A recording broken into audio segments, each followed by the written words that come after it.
Imagine waking up to a voice that tells you, leave your home now, you have only minutes before everything you know turns to dust. You rush outside with your children in your arms, but behind you stands the house that held your memories, your laughter, your love, your entire life. And in just a moment, it is gone, reduced to rubble. This is not a scene from a movie. This is the reality faced by thousands of innocent families in Gaza. Today, I invite you to journey with me through a story that is not just about destruction, but about the resilience of human spirit, the unspoken trauma of displacement, and the haunting truth that warnings do not erase suffering. Stay with me until the very end, because what you are about to hear is more than a speech. It is a reflection of humanity, of pain, and of the hope that one day justice will rise from the rubble. The idea that warnings do not erase the destruction, displacement, and trauma still remain is a truth that resonates deeply in the context of conflict, war, and human suffering. When Israel warns residents in Gaza City to evacuate before bombing, it may appear on the surface as a gesture of humanity, a claim that they are giving civilians a chance to save their lives. But when one looks beyond that surface, the darker, more devastating reality becomes visible. The destruction of homes, schools, neighborhoods, and entire communities cannot be undone by a simple announcement. The trauma of displacement, the anguish of losing everything that defines a person's life, and the scars imprinted on future generations remain long after the bombs stop falling. A warning may tell people to move out temporarily, but it does not give them back the roof that sheltered them, the walls that carry their memories, or the soil that held their history. War has its own cold logic, but human lives do not operate under the same mechanical rules. When a mother in Gaza is told to leave her home because it will be destroyed in the next few hours, she may save her children from immediate death, but she cannot save them from the loss of the only place they ever knew as home, the rooms where birthdays were celebrated, the walls that heard prayers and laughter, the corners that held photographs and heirlooms, are all turned into rubble. A warning may reduce the death toll for a moment, but it magnifies the pain of exile, the reality of being a refugee in one's own land, and the constant fear of never finding stability again. A home is not just bricks and cement. It is identity, security, and belonging. When that is shattered, the psychological wounds are often more permanent than physical ones. Those who design these strategies of warn before attack might argue that they are exercising restraint or adhering to international law. But in truth, the act itself often becomes a justification for destruction on a mass scale. The announcement gives the attacker moral cover, a chance to say that they did their part to protect civilians. But the reality is that once people leave, the bombs still fall, and the neighborhoods still turn into ash. Imagine being told to leave your house with just minutes of notice. What would you carry? Important papers, a few clothes, a child in one arm, and maybe some food in the other?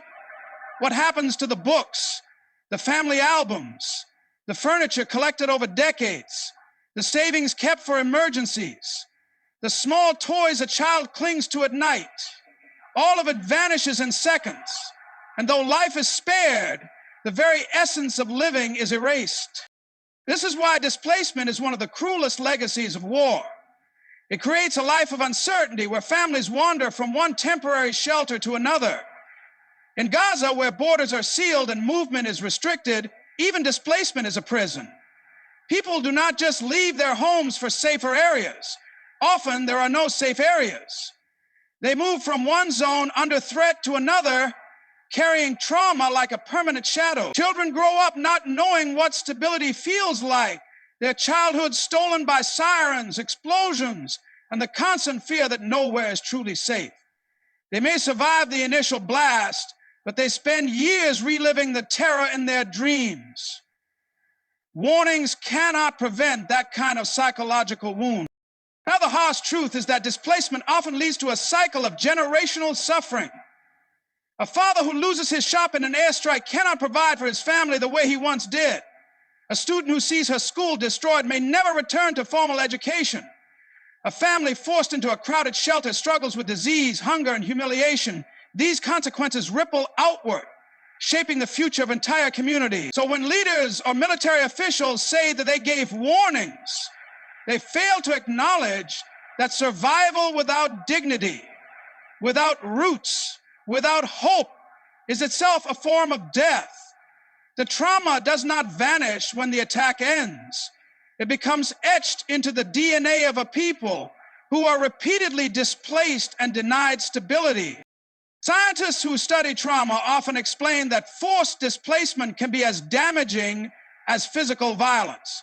The human brain interprets the loss of home and security as a life-threatening event. Even if the body survives, the nervous system remains in a state of alarm. This is why survivors of war often develop post-traumatic stress disorder, anxiety, depression, and other long-lasting conditions.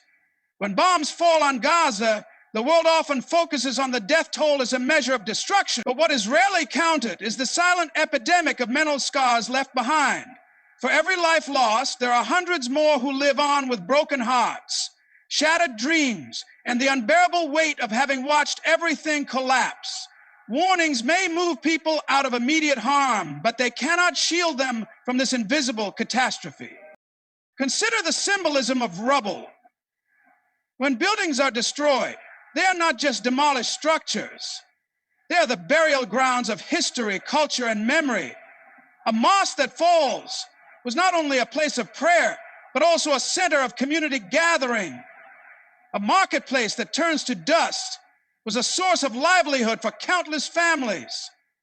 A home that collapses was an archive of personal history. Warnings may tell residents to leave the area, but they cannot preserve the essence of these places. Once destroyed, they live only in memory and in grief. And memories cannot build shelter, feed children, or provide warmth in winter. The cruelty of this situation is magnified by the lack of choice. When people are told to leave, they often have nowhere to go. In Gaza, one of the most densely populated places on earth, fleeing means crowding into already overflowing shelters, schools, or relatives' homes. And even there, they remain at risk because bombs do not discriminate between old houses and new ones, between crowded shelters and isolated streets. A warning without safe refuge is an illusion of mercy. It tells people to move, but does not guarantee that the place they move to will not also become a target. The trauma of such constant uncertainty breaks the human spirit in ways that cannot be measured by statistics. And then comes the long silence after the destruction. The world may briefly pay attention when bombs fall and headlines scream of airstrikes. But when the dust settles and the cameras move away, the people left behind continue to live in the ruins. They sift through rubble to find fragments of their past, a child's toy, a photograph, a Quran half burned but still legible. They try to rebuild, but reconstruction in Gaza is often blocked by siege, shortages of material, and political constraints. So the destruction lingers. It becomes part of the landscape, a daily reminder of what was lost. The warnings that were once given seem like cruel echoes because they could not prevent this endless aftermath. Even those who escape physical harm often suffer survivor's guilt. They ask themselves why they lived while neighbors perished, why their family survived while others were buried under rubble. This guilt eats at them, and no amount of warnings can erase it. A child who survives will remember the screams of friends who didn't. A mother who carried her baby out will remember the neighbors who had no time to flee. Survival itself becomes another form of pain because it is tied to the unbearable knowledge of what others endured. The most striking part of this reality is how normalized it has become.